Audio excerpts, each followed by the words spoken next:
সম্মানিত দর্শক শ্রোতা, আশা করি সকলেই ভালো আছেন।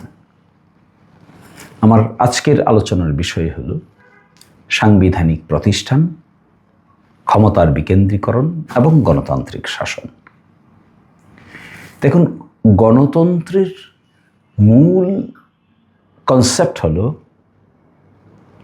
লিমিটেড গভর্নমেন্ট, সীমিত সরকার। পৃথিবীর কোনো গণতন্ত্রে সরকার সর্বেসর্বা নয়, সরকারই একচ্ছত্র ক্ষমতার অধিকারী নয়, বরংস সরকার বেশ কিছু সাংবিধানিক প্রতিষ্ঠান, অটোনমাস বা স্বায়ত্তশাসিত প্রতিষ্ঠান কিংবা অন্যান্য স্টেক হোল্ডারদের সঙ্গে সমন্বিতভাবে কাজ করে থাকেন। এই জন্য এটাকে বলা হয় limited government. Limited by what? Limited by law, limited by rules regulations. যেমন ধরুন, বাংলাদেশের তিনটে মেজর পিলার আছে রাষ্ট্রের। একটা হলো প্রশাসন বিভাগ, শাসন বিভাগ, যা সরকার, যার প্রধানমন্ত্রী হলেন প্রধান। একটা হলো আইনসভা বা আইন বিভাগ, যার মূল বিষয়বস্তু হলো পার্লামেন্ট। আরেকটা হলো বিচার বিভাগ, যার মূল বিষয়বস্তু হলো সুপ্রিম কোর্ট, অধস্তন বিচার বিভাগ এবং ঊর্ধ্বতন বিচার বিভাগ। এই তিনটা যে বিষয় আছে, তিনটা যে পিলার আছে, এই তিনটা কিন্তু একটা আরেকটার পরিপূরক। যখনই আপনি গণতন্ত্রে বিশ্বাস করব, তখন এই পরিপূরকতায় বিশ্বাস করতে হবে, একচ্ছত্র আধিপত্যে নয়।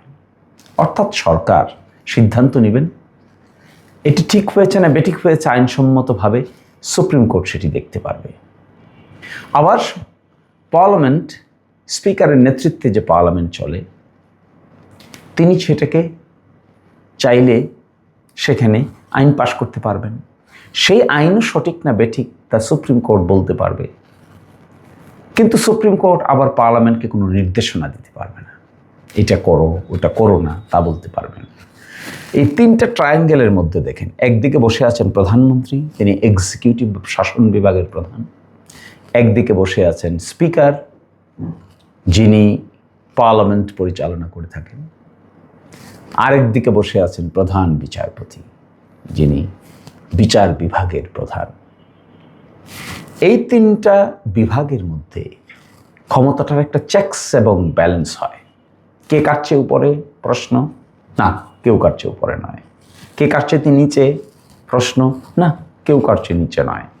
তাহলে কি? চেকস অ্যান্ড ব্যালেন্স, পরিপূরক, সম্পূরক। তাহলে সবচেয়ে উপরে কি? উপরে হলো সংবিধান, তার উপরে কি? জনগণ। পিরামিডটা কেমন তাহলে? প্রথম পিরামিডের মাথায় আছে জনগণ, এরপরে সুপ্রিমেসির দৃষ্টিকোণ থেকে আছে সংবিধান, তারপরে তিনটে হাত তিন দিকে চলে গেছে। একটা হলো বিচার বিভাগ, একটা হলো শাসন বিভাগ, একটা হলো আইন বিভাগ, আইনসভা। এই তিন দিকে ভাগ হয়ে গেছে ক্ষমতাটা। এই তিন দিকে ভাগ হয়ে গিয়ে সংবিধানটা কিন্তু থেকে গেছে। অর্থাৎ বিচার বিভাগ এমন কিছু করবে না যা সংবিধানকে ভায়োলেট করে, আইনসভা এমন কিছু করতে পারবে না যা সংবিধানকে ভায়োলেট করে, সরকারও এমন কিছু করতে পারবে না যা সংবিধানকে ভায়োলেট করে। তাহলে এর বাইরেও তো আরো সাংবিধানিক প্রতিষ্ঠান আছে। নির্বাচন,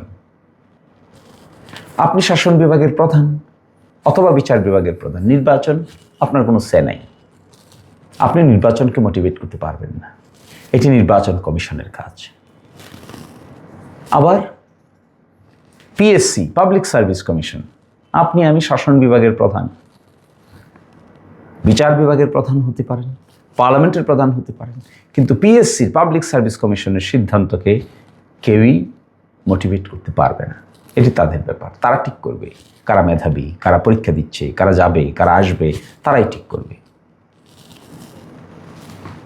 একই সাথে অ্যান্টি কারাপশন কমিশন, এখানেও ডিকটেট করা যাবে না। প্রধান হিসাব নিরীক্ষক অর্থাৎ চিফ কন্ট্রোলার এবং অডিটর জেনারেল, তাকেও কোনো ডিকটেশন দেওয়া যাবে না। এই যে চতুর্মুখী এক চেকস অ্যান্ড ব্যালেন্স, এটার নাম গণতন্ত্র, এটার নাম পাওয়ার ব্যালেন্স। এটার একেবারে মাথায় আছে জনগণ, এরপরে আছে হলো সংবিধান, এরপরে টায়ারে আছে তিনটে অর্গান, একটা বিচার বিভাগ, একটা শাসন বিভাগ, আর একটা আইন বিভাগ। আইন বিভাগ পার্লামেন্ট, স্পিকার, বিচার বিভাগ প্রধান বিচারপতি সুপ্রিম কোর্ট, আর শাসন বিভাগ সরকার, প্রধানমন্ত্রী।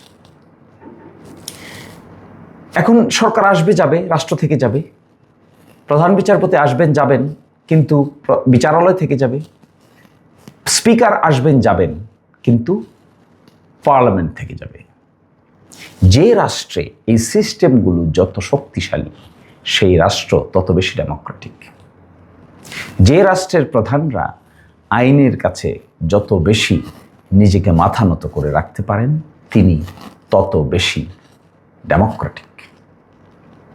শুধু জনগণ ভোট দিলেই ডেমোক্রেসি হয় না, শুধু জনগণ ভোট দিয়ে দিলেই ডেমোক্রেসি বাস্তবায়িত হয়ে যায় না। ডেমোক্রেসি বাস্তবায়িত হওয়ার পদ্ধতি হলো ভোটাধিকার প্রয়োগ করার পরে যাদের উপরে দায়িত্ব ন্যস্ত থাকেন তারা আইন মানতে পারেন কিনা, রাজনৈতিক কালচার গড়ে উঠেছে কিনা, ভোটাধিকার প্রয়োগ করার মতো সার্কামস্টেন্সেস ক্রিয়েট হয়েছে কিনা, ইলেকশন কমিশন ইন্ডিপেন্ডেন্টলি ফাংশন করতে পারে কিনা, পিএসসি পারে কিনা, অ্যান্টি কারাপশন কমিশন পারে কিনা, বিচারালয় পারে কিনা, তবেই একটা ইন্টিগ্রেটেড ডেমোক্রেটিক এনভায়রনমেন্ট তৈরি হয়। ফলে আমি আপনাদের সামনে আজকে যে আলোচনাটা করার চেষ্টা করেছি সেটি হলো, ডেমোক্রেসিতে government is always limited by law. গণমাধ্যম বিরাট ফ্যাক্টর। ডেমোক্রেসিতে গণমাধ্যম is one of the most important pillar. তারা ক্রিটিসাইজ করবে, তারা ফল্ট করবে। আমাদের দেশে একটা জিনিস কিন্তু খুবই আশ্চর্য, আমি মাঝে মাঝে একা একা বসে চিন্তা করি, আমাদের দেশে কিন্তু পদত্যাগের নজির খুব বেশি দেখা যায় না, খুবই রেয়ারেস্ট, খুবই রেয়ারেস্ট। অর্থাৎ কেউ ব্যর্থতার দায় নিতে চায় না, অথচ মানুষের জীবনে ব্যর্থতা থাকতে পারে, মানুষের জীবনে একটা কাজে হাত দিয়ে সেটা সফল নাও হতে পারে, মানুষের জীবনে ক্রিটিসিজম থাকতে পারে, মানুষের জীবনে দায়িত্ব যেটি পালন করার কথা সেটি সঠিকভাবে পালন নাও করতে পারে। সেটি পালন করতে না পারার কারণে যে ব্যর্থতা, সে ব্যর্থতার কারণে একজন নিজেকে যখন সরিয়ে নেয়, ওটার নাম হলো পদত্যাগ। পলিটিক্যাল কালচার ক্রিয়েট হয়। যখন এই ইনস্টিটিউশনগুলো স্ট্রং হবে, একটার পর একটা নজির তৈরি করতে পারবে, তখনই একমাত্র ডেমোক্রেসি ফাংশনাল হবে। অন্যথায় জনগণের শাসন বললেই হবে না। জনগণের শাসন এভাবে প্রতিষ্ঠিত হয় না।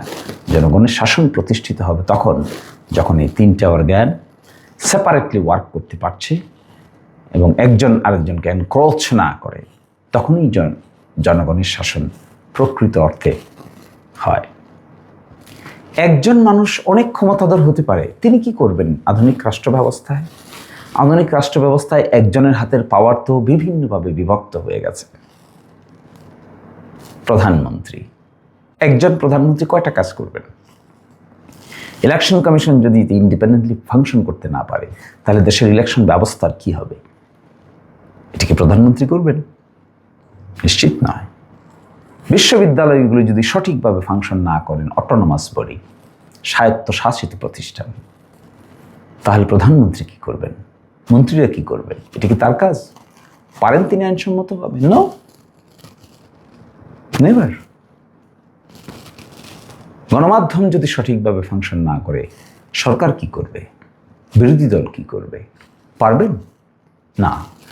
It is not his or her function.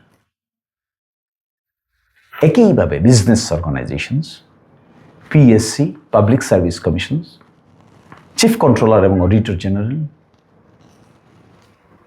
সকল মন্ত্রণালয় এবং অধিদপ্তর, অনেক বড় ফাংশন, ডিপার্টমেন্ট ওয়াইজ ভাগ।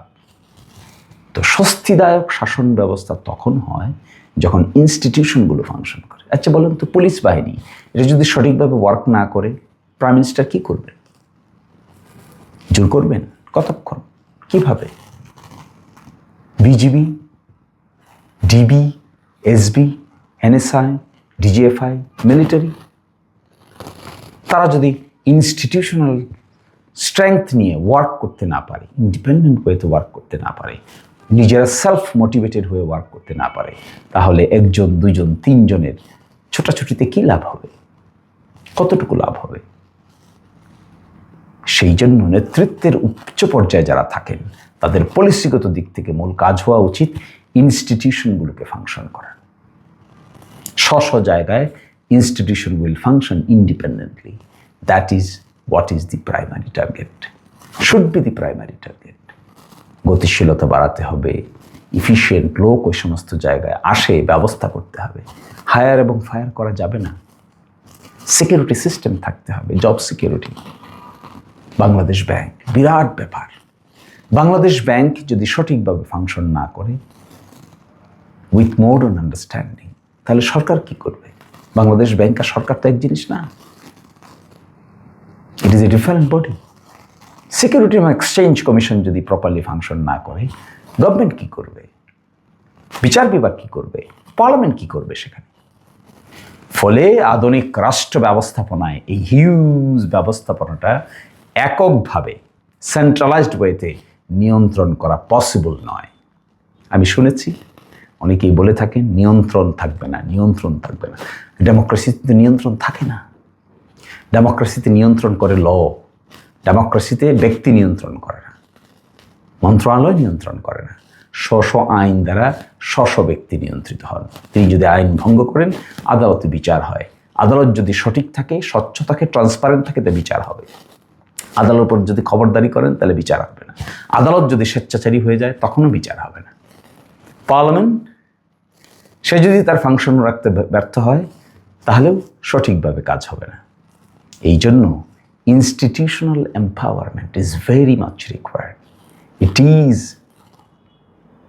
the most important task of the government, especially after revolution, to strengthen the institutions within the bounds of law, within the four corners of law. If it is not established, then সাময়িক অর্থে কিছু বিষয় হতে পারে, কিন্তু ইনস্টিটিউশনগুলো strong না হলে democracy weaker হবে day by day. Police must function independently, law enforcement agencies must function independently, education department must function independently, anti-corruption commission, PSC, election commission, Supreme Court must function independently. Only then a society will be vibrant society. Justice will be ensured. Otherwise, centralized system cannot ensure justice. Decentralization can only ensure justice. ভালো থাকবেন, সুস্থ থাকবেন। আল্লাহ হাফেজ।